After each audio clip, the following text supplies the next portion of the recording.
Hey guys, what Nnamdi Kanu did to DSS official before Supreme Court rejected bid for his freedom will shock you. Welcome back to Prospect Channel TV. Thank you for coming out here. If you are just joining us, please kindly subscribe to this channel and don't forget to give us a thumbs up.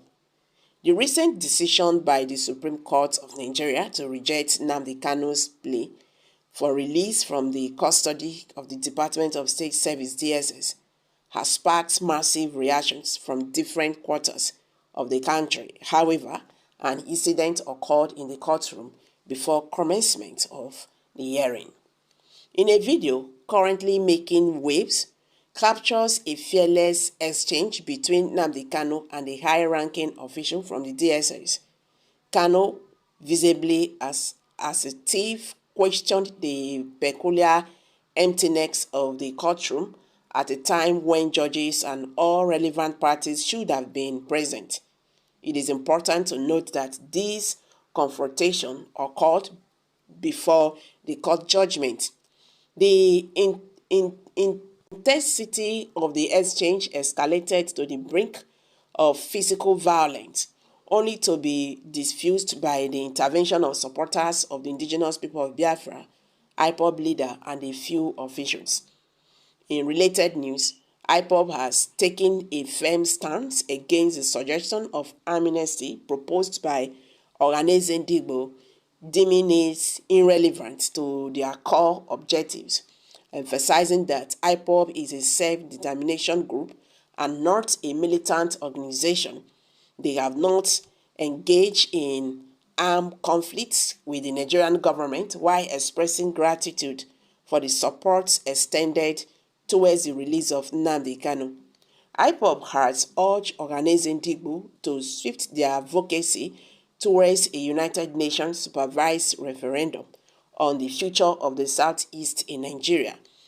A statement from IPOB ascertains their disagreement with Nnamdi President Chief Emmanuel Kiwenyango, who appealed to the federal government of Nigeria, led by President Ahmed Bola Tinubu, for the release of Nnamdi Kanu and the granting of amnesty to IPOB members. The group contends that such a call for amnesty is misguided, baseless, and lacks understanding of their non-militant and self-determination nature.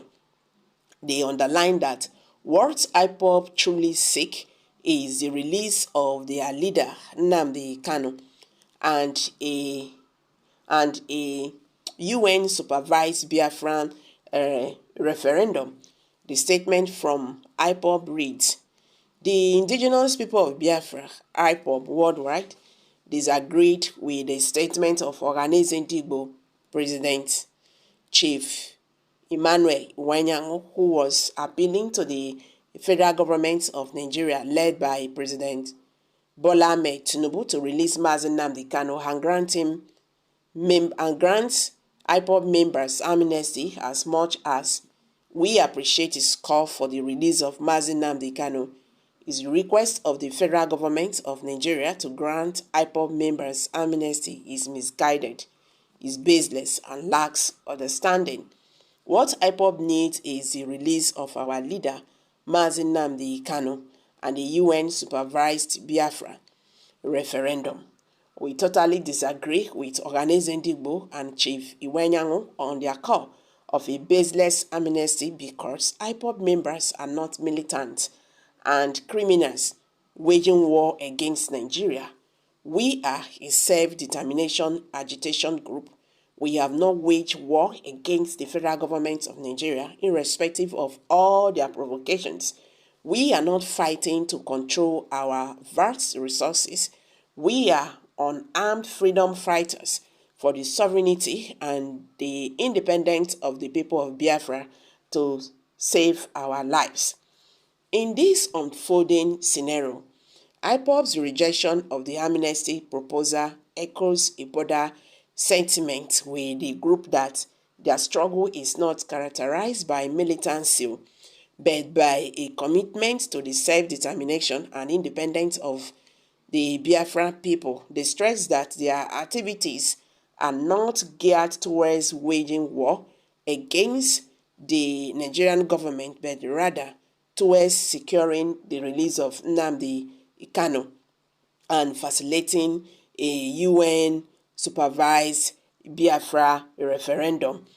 This development comes in the backdrop of the Supreme Court's ruling, which denied Nnamdi Kanu's release, prompting IPOB to articulate their demands to the federal government of Nigeria.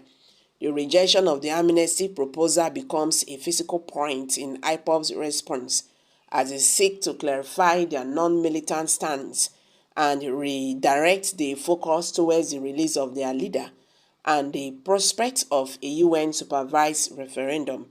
In conclusion, the evolving narrative surrounding Nnamdi Kanu's case and IPOB response reflects a complex interplay of legal, political, and ideological dynamics. The courtroom confrontation, notably occurring before the court judgment, and IPOB's rejection of amnesty had layers to the unfolding story, shedding light on the multifaceted nature of the issues at hand. As the situation continues to develop, it remains to be seen how these events will shape the broader discourse on self-determination, amnesty, and future of the Southeast in Nigeria.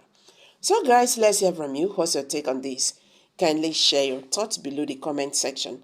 Please don't forget to subscribe to this channel if you have not. Thank you for this coming up.